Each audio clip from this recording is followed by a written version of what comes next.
I'm Danny. And I'm Althea. And we are DNA Live, baby. Uh-oh. Here we go again, ladies and gentlemen. No, let me just start because this is going to be a fabulous show. I am so excited. I just wanted to give a shout out to our sponsors. YNVS, Maverick Global Distribution, Natural Born Clothing Brand, The Hype Magazine, Villan, and Slapwoods. Thank you to all. With that said, I really don't want to do any more shout outs because I really am enthralled by our guests that we're having. So I want to go to commercial break. And when we come back from Trans-Siberian Orchestra, right here, we're going to have Chris Caffrey, Mr. Lead Vocals, guitarist, front man. Okay, so just wait and you'll see what I'm talking about. Exactly. We'll be right back. That's why I'm being quiet, ladies and gentlemen. But we'll be...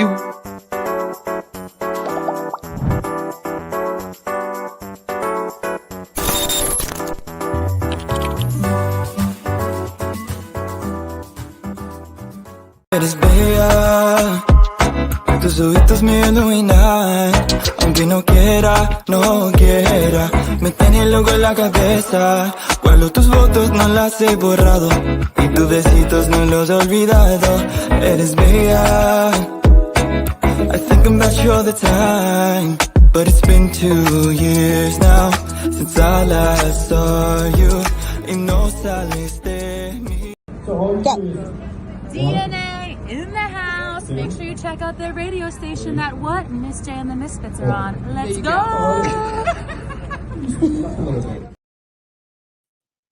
And we're back, ladies and gentlemen. Yes, we are back. But before I bring on Chris Caffrey, go ahead. I wanted to show you the reason why I am very excited to have them, okay? So just roll that, okay, will you? Over 20 million fans have made Trans-Siberian Orchestra their holiday tradition. Bring the whole family and make it part of yours. The Lost Christmas Eve, returning to the stage for the first time in over 10 years. Coming to a city near you. Go to tsotickets.com for show dates and tickets. Don't miss the all-new show. Soaring guitars, dazzling lasers, and enough pyro to keep you warm all season.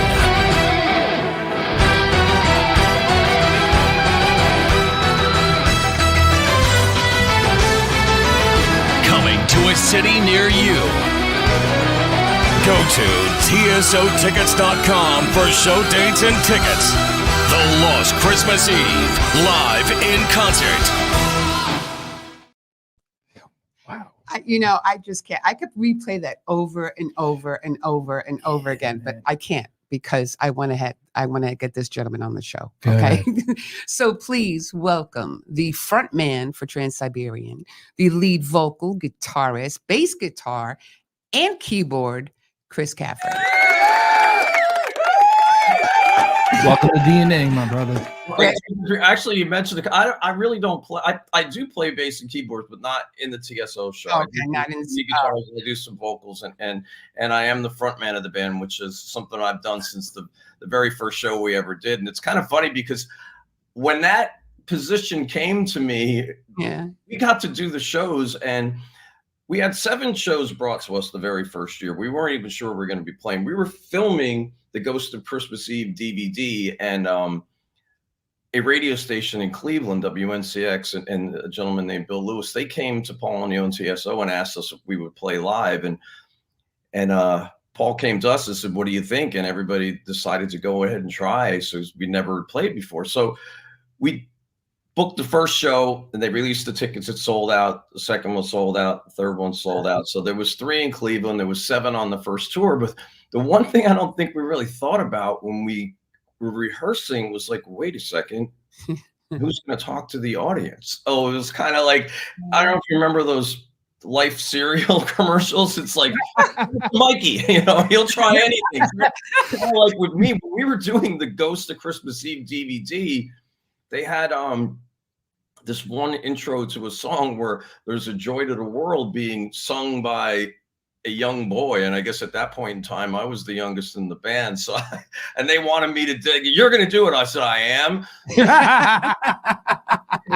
We were in somewhere in northern New Jersey. I ran to the bar across the street, got a shot of Jack Daniels, and went in there. And I was like, joy to the world. I never did anything like that in front of it. Yeah. So it was one of these things. So we got to the show and I started talking, and it's crazy. I am less nervous in front of 10,000 or 15,000 people than I am in front of a small group of people in a room.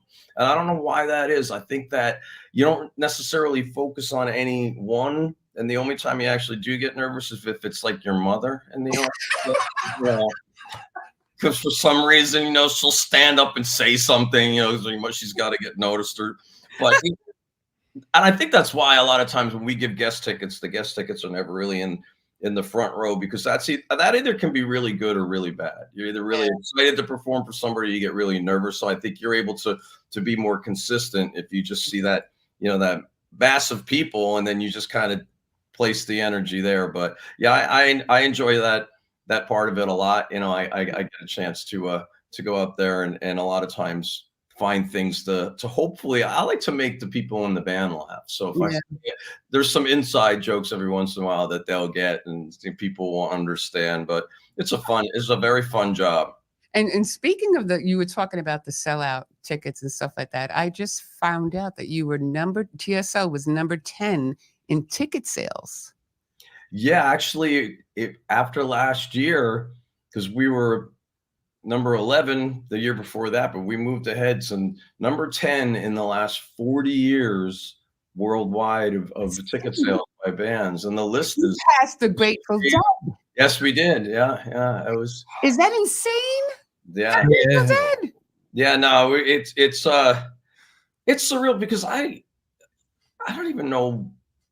Like I never look at what we're doing, and I think the way that other people do. I'm just really happy to be a part of TSO. Yeah. So when I see it, I don't really, inside my head, I don't consider myself any different than I was on the very first day. But when you look at the accomplishments and the amount of people and record sales and things that we've done, it's like, wow, it's really impressive. It's pretty cool, and it's something that Paul had this vision a long time ago, and there's very few people that I've worked with in my life that have actually seen things that they wanted to make happen and make them happen. And he was always able to do that. I remember while we were recording the first record, he was talking to me about something. He was going in to shoot a video, and we hadn't even released the record yet. And he's telling me now, when TSO headlines arenas, we hadn't even released the record yet. And then when we were out and headlining arenas for the first time, we got to that level. I remember the very first year, it was only about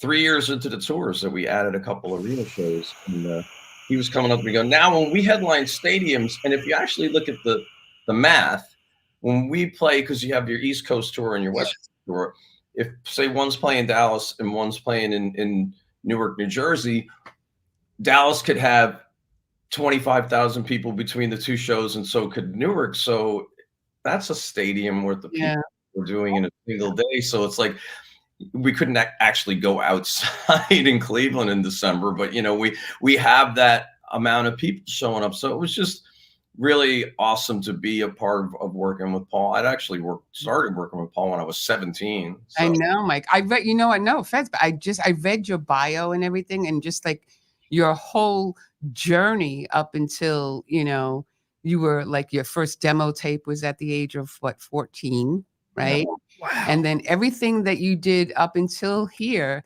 it's like everything that you've done has fall into place, and you are exactly where you need to be, And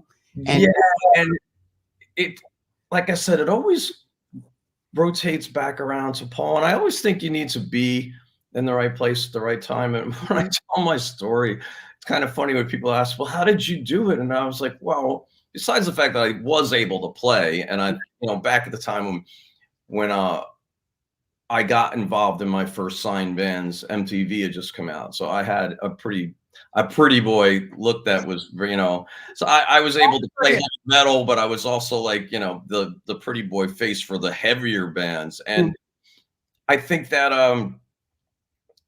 like I said, being in the right place at the right time. And I tell people the reason I was able to get where I was and meet Paul was fake ID. And I'm not trying to like say this is a good, and it wasn't even actually fake ID.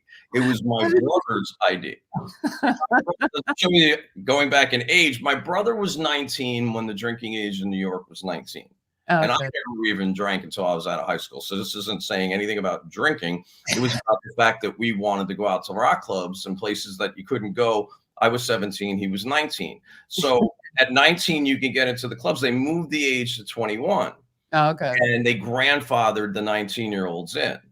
And there was no photo license. So I had his driver's license, his social security card, and a credit card. And I'd go to these things. And I probably looked 12 at that time. And I would go to the bouncers. They look at me and there's no photo. So they just let you in. Because I think the social security card and the credit card was really what I never got any questions. My brother would enter like 10 minutes later with his actual photo license. And then the guys would just see that. And there was a place in New York City. There was a building that they've removed it. There was a news square that went around it. It was at 42nd and Broadway. And on the 17th floor, there was a 2-floor Indian restaurant that every Thursday night they had the place to be for the rock and roll industry. You have the singers of all the bands, whether it be the Stones or Whitesnake or whoever would be in town would be up there. And it was a jam. And there was a band that was called Heaven that was on MTV at the time. And they had done a cover of the song Knocking on Heaven's Door. Now, Paul produced that record. And that was his idea for them to cover that song. And the singer was there. And I had heard that their guitar player had left the band. Mm-hmm. So being the cocky little 17-year-old kid that I was in this bar, I walked up to him and told him my guitar player. And I had a demo tape on me. And I handed him the tape. And that was good. Well, I'm flying. He was an Australian guy, very funny, a guy named Alan Fryer. And he had passed away. I forget exactly how long ago, but he was so funny. This guy just had that really like almost like the English kind of sense of humor, but he was Australian, so he was a little crazier.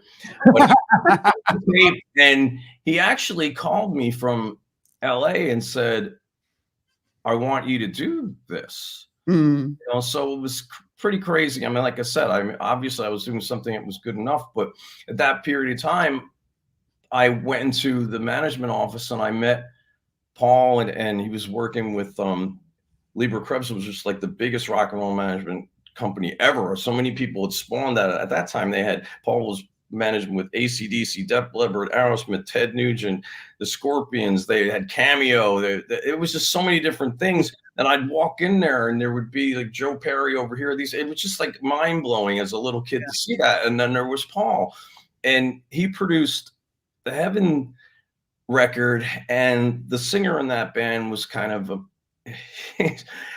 I've worked with a lot of people that are similar to him, but he just had a lot of the funny personal problems that led everybody to go, maybe it's more trouble than it's worth kind of situation with dealing with the band. And the Columbia Records deal they had was being renewed. And I don't think it was actually going to be renewed because some certain things that were going on business-wise with them. And Paul came up to me and he's like, you know, I'm producing this band called Savatage. They're on Atlantic Records. I want you to come down. And, you know, I went down to the studio. They were recording this record, Hall of the Mountain King. And, you know, I had already done my first demos with Paul, and he liked my writing. He goes, this band, he said, I'm going to be putting them on a tour with Dio, because he knew Wendy Dio, Ronnie's wife, and their sound is really big in the studio, and I want you to play guitar with them as a rhythm guitar player. Now, the band had John and Chris Oliva, these two brothers, and Chris, the guitar player, was incredible. And he really didn't want another guitar player because he was from, you know, the Van Halen, where Van Halen was the drummer and guitarist. He had his brother, the singer, and he was the guitarist, and they wanted to be the 4-piece band, but they kind of humored Paul and said, yeah, because we'll take him on the road. And they're like, well, they humored him, I guess, and said, yes, we'll do this. And I learned all their songs. They had, at that time, it was 5 records out. I learned all their music, and I was getting ready to go on this. It was an arena tour in the States. And 2 weeks before the tour, Savatage's manager and Paul, they called me up to say that the band took another guitar player in Florida. And I said, no, they didn't. Oh, My gig, I love this band's music. So I said, listen, I've worked too hard on this. I spent 3 months telling everybody, no, I'm leaving. I said, let's let me leave. I said, so I'm going to do this. I'm going to buy myself a plane ticket to Florida. And I'm going to fly down there. If they hate me, I'll eat the ticket and go home. Right. If they like me, you pay for the ticket and I stay and do the tour. So I go down there, and this band told them they had this keyboard player, guitar player that they were going to take, but they weren't going to take this guy to play. It was kind of like they were humoring Paul. Yeah, we got this guy. So they just did that to avoid having to deal with me, who they really didn't know they'd met. Right. But so I went down there. I showed up at the airport. There was nobody there to get me. And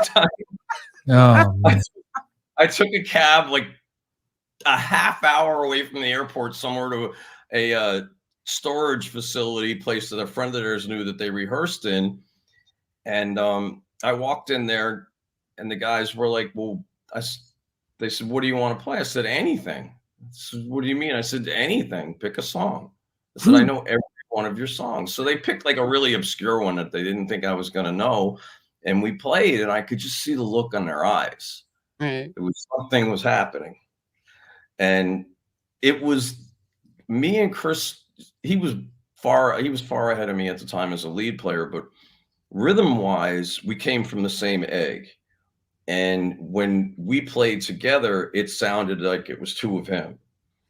And we played that and another song, and they said, we're going to leave the room. They walked out of the room, came back 5 minutes later and said, I had the gig. Look at you. So there was something that happened when that happened. And that was the start of it all. And then I got into the band for the Gutter Ballet record, and that was very successful in America. Now, I had my brother who was a drummer in my band, and he was very depressed about the fact that I was out doing what it was that we wanted to do. And back at that time, if you had two bands, you were considered kind of like a band whore. You know, it was one of these things where you were in a band, and I made a pretty foolish, I could call it foolish, but maybe it wasn't. It was just I made a decision to work with my brother, and I guess I didn't really understand exactly how the business worked and how much I was going to miss being in Savatage until I left it. And it was only about a year and a half where I was gone, but things didn't work out with me and my brother creatively. We were way apart. He went more towards something like wanting Whitesnake, and I was like, I'm in the band I wanted to be in. Right. Okay. When John Oliva had been out of Savatage after the Streets record, me and John got together and we started writing, and we decided to do a project that was called Dr. Butcher. It was a very heavy, like the heavier side of Savatage kind of album. And then unexpected to us, John's brother was killed by a drunk driver. Oh, wow. And that led to John going and working on a record called Handful of Rain with Paul and with Savatage. Now, through all this, Paul had produced every Savatage record. He did Gutter Ballet, and then After Mountain King, and then he did Streets, which was a rock opera, which was the original concept of him wanting rock theater, that whole Streets song. So, you know, Paul, he loved the Olivas, and he loved working and writing with John. So they basically escaped in the real emotion of losing John's brother and did Handful of Rain. And when that tour was over, they came back to me to say, will you get back in the band for this record? Paul has an idea about a story about the war in Yugoslavia called Dead Winter Dead. And I had rejoined Savatage as a member at that time, and we did that album. Now on that record was was on that album. Now, when I was 17, Paul was telling me about this instrumental version that he had of Carol of the Bells, and he had demos of it, and he had worked with Joan Jett, and he was a big part of helping her launch her career. And what Joan had done is she recorded Little Drummer Boy, and that was their idea. And they had her on rock radio at Christmas time, and then after New Year's, they released I Love Rock and Roll, and she had the relationship with the rock radio station. So that light bulb in Paul's head from then stayed around for this. So with us, with Savatage, we kind of lucked into, I think it's luck, but I think it was a guitar player from Kansas or somebody went to this guy named Mason Dixon, who was a DJ in Florida at a big rock station down in Tampa. And he said, you got to listen to this song. So Mason played us on Mix 96 down there. And it was like an adult contemporary station, a big adult contemporary rock station down there. And the song went #1 on their most requested. And Mason had told us, like, normally when songs were #1 most requested, maybe it was like 20 to 30 people calling it for it. He said there was like 300-400 people a day calling for this song. So Mason knew Scott Shannon in New York City at PLJ, and he said, you got to see what's going on with this song. So Scott did it in New York City, and it happened right in the backyard of Atlantic Records. You know, so Atlantic's listening to what the Savatage song is doing on, you know, the WPLJ, the biggest rock station in New York City. Yeah. So everybody's like, wow, there's a hit in this song. It was like too late into the season for them to do anything about it. So they all got together with Paul and said, what can we do next year? And then Paul, who had had the idea for TSO a long time ago, had decided that it was time for him to launch that whole concept of his rock theater. And he had the Christmas trilogy written. And it was time to go do that record. Because he told me he always wanted to do a band that had like limitless creative possibilities, where you have one guitar player and a singer, or you can have an orchestra and 10 vocalists. And so the vision of TSO was in his head. Even when we did Savatage videos for the Gutter Ballet record, for the songs Gutter Ballet and When the Crowds Are Gone, he had string people there, you know, brought in that were doing it. And so it just all came together. And then we released that song, and boom, it just from there, it didn't take very long. I mean, the song had that kind of reaction everywhere, and it built and built. And then we went to do it live, and you know, Paul had always had the idea that there was never enough lights. I remember when I played with Heaven, when I went to play this club when I was 17, I had just turned 18, and we were playing this rock club in Queens called Lemoore East. Oh my God! Yeah, I used to go to Lemoore East. I used to live right there. He spent all of our money, over half of our money that we were getting paid that night on lights. It was like, and they had lights, but he's like, no, you have to go in there and have more lights than the last. And that's kind of where the whole thing with TSO and Paul, he just loved lights and production, and that's what's happened with him too. I'm, you know why? Because I used to go to Lemoore East when I was younger. I mean, you're talking back in the late 80s, right? So who did you see there? You know, I can't remember. I mean, it was, come on, dude, it's a very long time ago we're talking here. Yeah, I think I just remembered a few because there was some, oh my God, some people that had went out there for the first right there on Queens Boulevard. It was right off of Queens Boulevard. It closed down a long time ago, but we used to go there all the time. And it didn't even matter what rock band was playing. We just went. People don't understand exactly how different the scenes were back then. I mean, I used to play cover bands in cover bands when I was 16, and there would be 300-400 people at the local clubs on a Tuesday or Thursday. I mean, it was just a completely different scene. So when you got to the weekend and you had those places like Lemoore East that could fit 2,000, you know, with a band like Poison went there from LA when they just got signed, there'd be people lined up out the door to get in. I mean, I didn't even realize it was him. Well, how would I know it was him? Did you ever were you ever there on a New Year's Eve? Maybe a handful of times, not really. That band Heaven, I saw them on New Year's Eve there. No, I remember. And that I knew Ray Gillen, who was a singer that was Paul produced his band Badlands. And that's actually the first time I met Paul. When I met Paul at the office, Ray was produced and managed by Paul, but so was Heaven. And Paul was in that club and he came walking by and I'm like, who is this guy? Because he had like, you know, the black pants and the white shirt and a leather jacket. And I was like, well, he's got to be somebody. But I didn't, you know, you didn't know him because he wasn't in a band. So, and then that was the time I had met him. And I actually wound the show I was talking about. Like I said, I met Paul there, but I played Lemoore East with Heaven there. And actually, when we played that show, every time you say Lemoore East, I keep like getting these flashbacks. Well, when I played Lemoore East with Heaven, we had Skid Row open for us, and Sebastian wasn't even in the band yet. Oh wow, I'm trying to think who. And a funny thing about that is, I knew the Skid Row guys, and they were looking for a guitar player. The drummer lived up by me in New York State, and the drummer called me up and asked me if I wanted to go audition for him.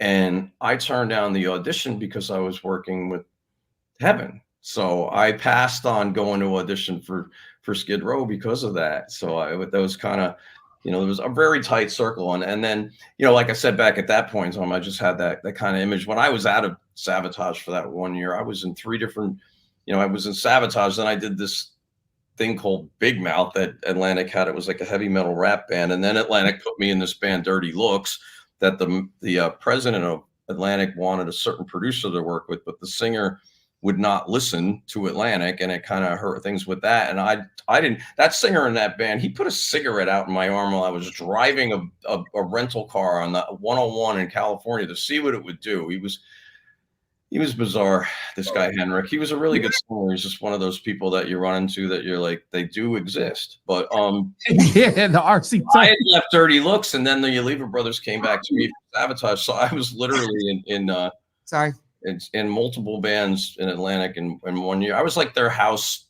guitar player at that point in time. They're like, well, just put Chris in. He'll be fine. So, he'll do it. Yes. Do you have a book out?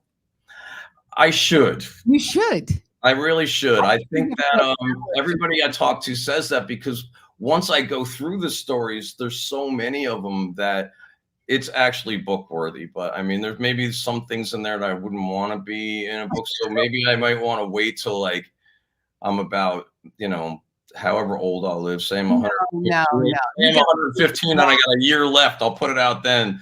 You know, I don't want my mother to read it. No. That's crazy. Mom, you don't need to read that. No, that's crazy, because I was thinking about that, because I'm like, this guy has stories. I know, because like guys like him in the industry that are true and genuine, that have actually gone through all the nitty gritty stuff before they get to that beautiful place, right? It's you're just phenomenal, and I love you, Chris. I really do. I really do. You can definitely sit here and listen, man. I'm loving it. Everything that I've done has stories. Like I could go into every band and everything, and it's like I said, that's why I do interviews, and sometimes I speak for about a half hour on one question, because I'm you were warning me about writing things down. So this is kind of, I guess, my way of having my own diary is by doing it. And when I post like old throwback photos, I'll put really long paragraphs and stories underneath it, and it's a way for me to log what had happened too, and put it out there. So I think a lot of things are kind of cataloged on my Instagrams and Facebooks, that people look back through the photos. You know what I'm going to have to do with him? I know what I'm going to have to do with Chris Caffrey. This is part 1 of a series. Okay. check this out. This is an idea. This is how ideas come about. Okay. I'm just saying, this is part 1. Okay. Now, like maybe a few months down the line or whatever, we get a part 2. And he comes back on the show and he gives us another story. Okay. And then it's kind of like an audio visual book.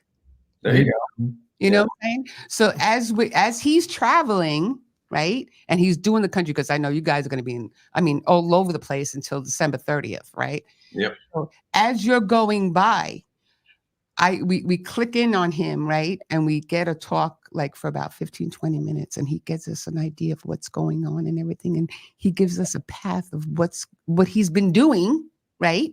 And that's it. We go, okay, goodbye, Chris, goodbye. And then, you know, and then a couple of months go by. It's like a docuseries, I tell you. Run that by Night Castle and make sure everybody's okay. I learned it throughout my career that the most important thing I can do now is just make sure anything I do, I ask for permission before I do it.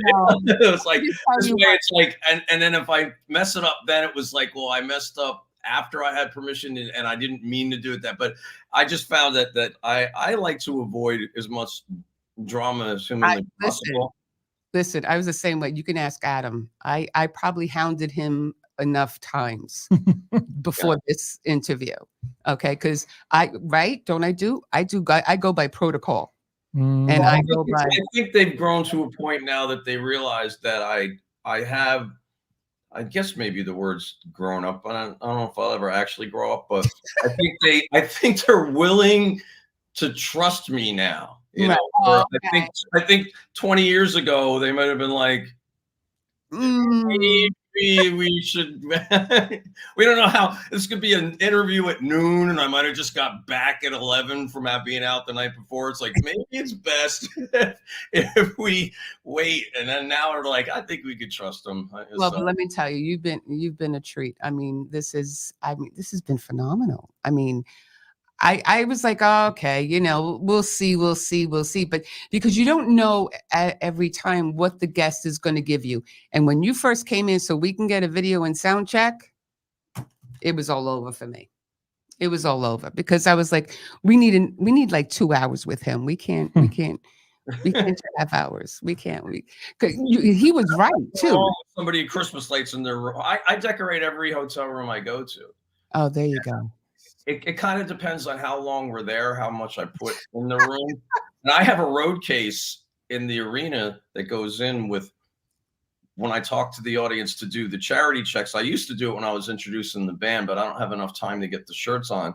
I have jerseys from all the sports teams. And apart from all of them, I have Christmas decorations and things. So when we finally get to Christmas, because I'll buy things as the tour is going on, I take out all the boxes and bring it to my room, and it takes me like 3-4 hours to decorate my room at Christmas. And I'll get those little sticky hooks and I'll put them around the whole entire ceiling of my home. You'll look like you're in this giant cube of Christmas lights, and it's just funny because I loved Christmas when I was a kid. I have every Hallmark little Eskimo ornament they had for the last 40 years. So it's like, I love Christmas. It's a special time of year. And that's what, what Paul would always say. It's like, the magic that happens that time of year where it always seems like no matter what, people find a way to be kind or more kind at that time of the year. It just brings something out. And for me, that's why it's always, I think, very natural for me to be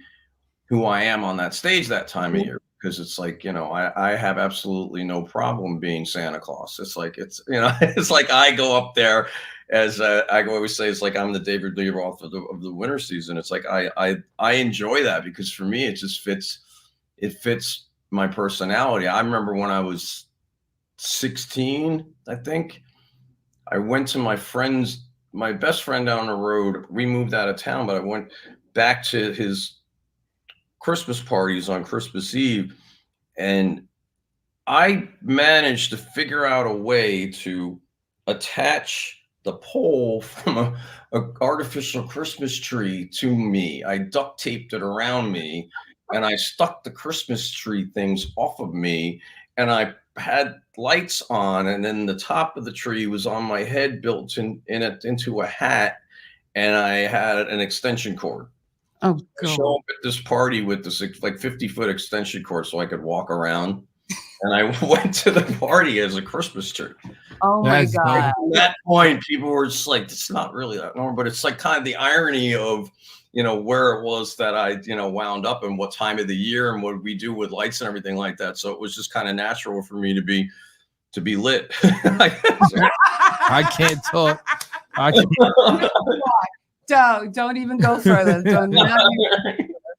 No, but all I got to say is that, like, I think with Trans-Siberian Orchestra in the holiday season, to me, is like the equivalent of every little girl and boy waiting for the Christmas special with the Rockettes. Yeah, exactly. I'm trying to say, even with the cartoons, you didn't know exactly when they were going to come on. You just knew they were going to happen. It's kind of like our tour. You don't know exactly what day of the week we're going to show up. You just know that when you get to the winter season and you're in between November and December, the TSO is going to be in your town, or at least hopefully within 45 miles of where you live, or close enough to drive.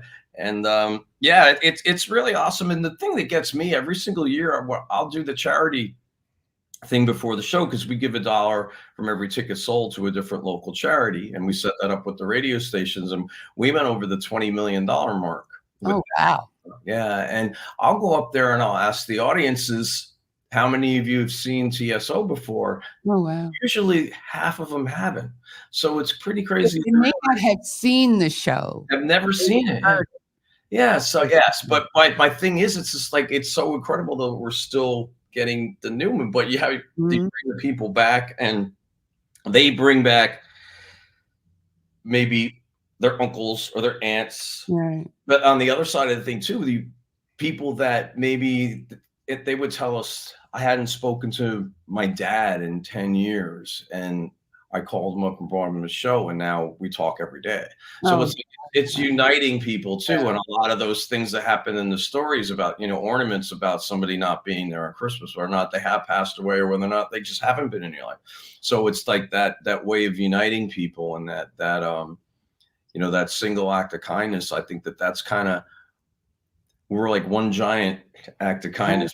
We go up and do what we do, and just try to make people escape, life for that time, for the 2.5 hours that you're in and watching TSO. It's just like, we hope that everybody just, was able to get inside our little bubble and enjoy that time, and realize how special that we know being able to do this for everybody is, because we don't do that without them. And that's the one thing that Paul, was really wanted to focus everything on was the fans, and us doing what we did. That's why every show we'd ever done up until COVID, we used to allow any fans that wanted to stay in the arena to come and meet the band, and we never charged anybody for anything. And of course, that 2020 was a big change in everybody's life in that situation. But Paul just always wanted to be able to give back, and that's, I think, why our show got larger every year, because he wanted to outdo us, so that the people who were coming back could see something bigger. And it's just bigger, better, and different all the time. It's never like the same show. It's always something different, and I think that's what people appreciate and they gravitate to, because every video that I was watching, and it always gave me the chills, right? And it always gives you the chills because it's just, I don't know how to even explain it. It's just a different feeling each performance. It's the ingenuity, it's the dream, it's the imagination that these guys have. And I really applaud so much Trans-Siberian. talent in one building, so you can see it, Yeah. And when you see the live show, and you just see something just spectacular, it just blows you out of the water, because it's like, dude, it's just like a lot of concerts you go to, it's just, not trying to diss any artist, but it's blam. When you go see you guys, the light, it's going here, going here. I'm like, whoop. Yeah. Well, our lighting designer, Brian Hartley, I consider him to be the greatest in the business. And the funny thing about him was, when I did the Savatage tour with Dio back in 87, 88, he was Savatage's light man.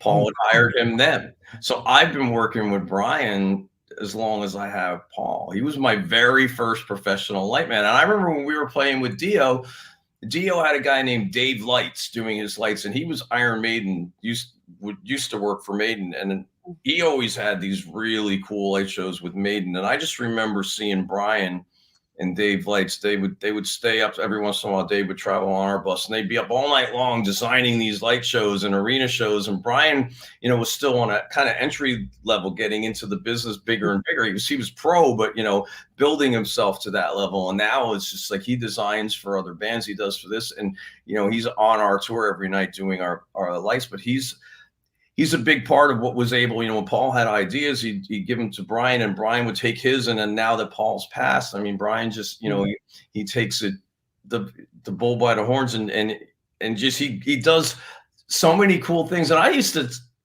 email or text Brian and say, I want to see what's what you may have planned. And now I don't like to see it till now, because the show's being put together in the arena, and I like to look at it when it's done, because I don't want to spoil the surprise. And it's, you know, it's bigger than and better every single year, you know, and our production teams are amazing, every angle of it. And I think that's an advantage we have too. We get technology moves along with us. Yeah. You know, so they'll wander into Adam Kenny and Elliot, and I'm sure that they put the budgets up, and you know, you want to work, but when you see these things, I remember Paul, this one year, he had this big, only one of them, but he had this big spotlight that was going down from the middle of the top of the stage. He looks to me, he says, he called me boss. I said, boss, what do you think? I think we need more of those lights.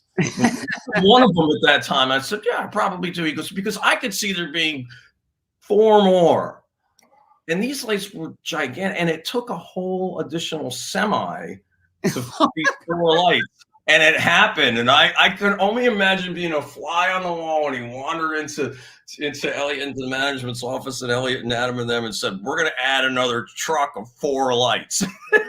But, you know, that's the whole thing. It was bigger, it was better. And TSO always wanted to try to outdo TSO. I think that's what Paul was like, we got to do better than we did last year. But at first, somehow it always happens, you know. And I think, like I said, technology happens with that. We had the snow globe with I know you were talking. I love the snow globe. Yeah, that's what I said last year. TSO had gone global.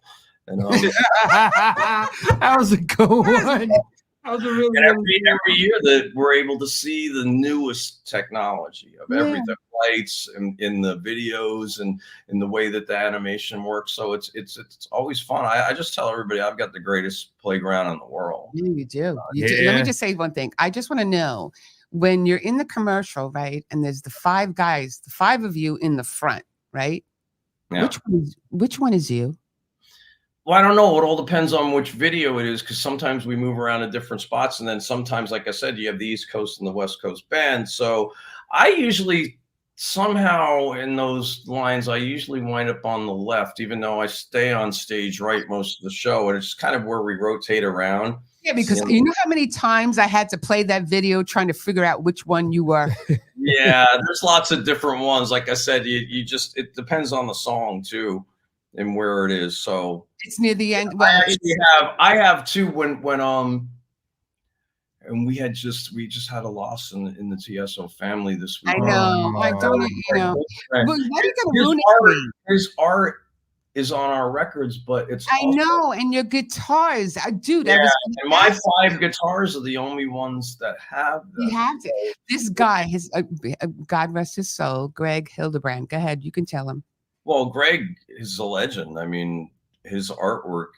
When Paul first told me about it, I was like, "You're kidding me?" Because everybody knew his art from his Star Wars, and you knew what he had done. But he was such a kind person. Him and Gene, and those two would come to the shows, and you would see them there, and their faces and their smiles. And Greg would walk around with his camera, and he always had this camera with a big zoom lens, and he was taking photos of us. And he, you know, besides being able to be one of those people that could see you and paint you, he was able to take the pictures, and I think that probably helped him get, you know, visions for what he did with art, being able to work on things he's captured in pictures, because, you know, if you see things you don't always capture in your head. Of course, now we have like 9,000 photos on our cell phones, but you know, in the past, when I would leave tours and I'd have like a plastic bag full of camera rolls, you know, the first time you went to Paris or something like that. And of course,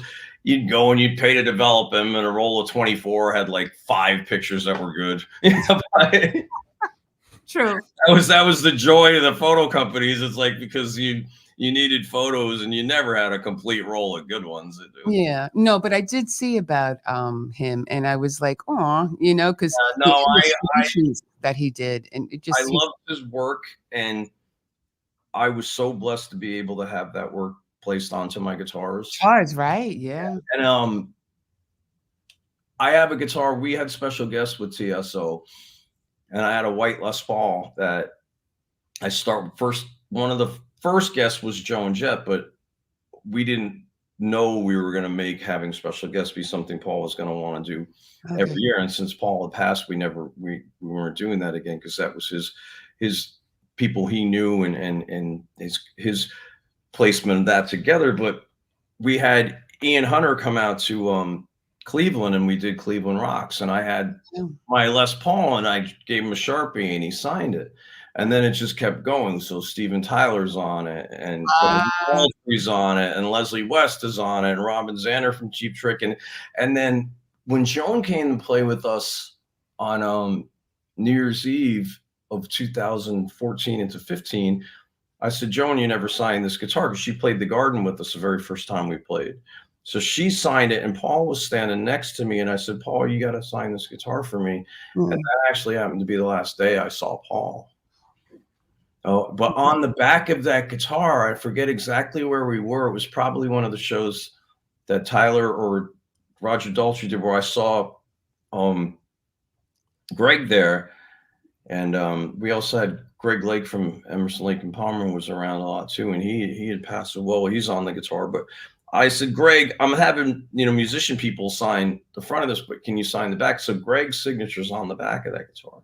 Oh, yeah. Yeah, him and I believe Tony La Russa, the manager from the Cardinals, a really big TSO fan, and he took us to the stadium to watch batting practice, and when we did our spring tour. So I was really excited to meet him, and he would come to the shows. He was a huge fan, so I had him sign. I think he was at one of those shows with the special guests, and I had him sign that guitar when it's there. But yeah, I knew Greg had gone into the hospital a few times, but I didn't know. So I was told by everybody here that we'd lost him, and it's definitely we've had a lot. I mean, our bass player Dave and our band, and he'd gotten his life taken in a tour bus accident that had happened, and it's just we had our one keyboard player from the West Coast band, Vitaly. He had passed early this year. So there's a lot of, you use the energy amongst your friends and TSO as a family to pull through this. And because we are such a large family, we go on the road with hundreds of people, and there's been, hundreds of members of the band.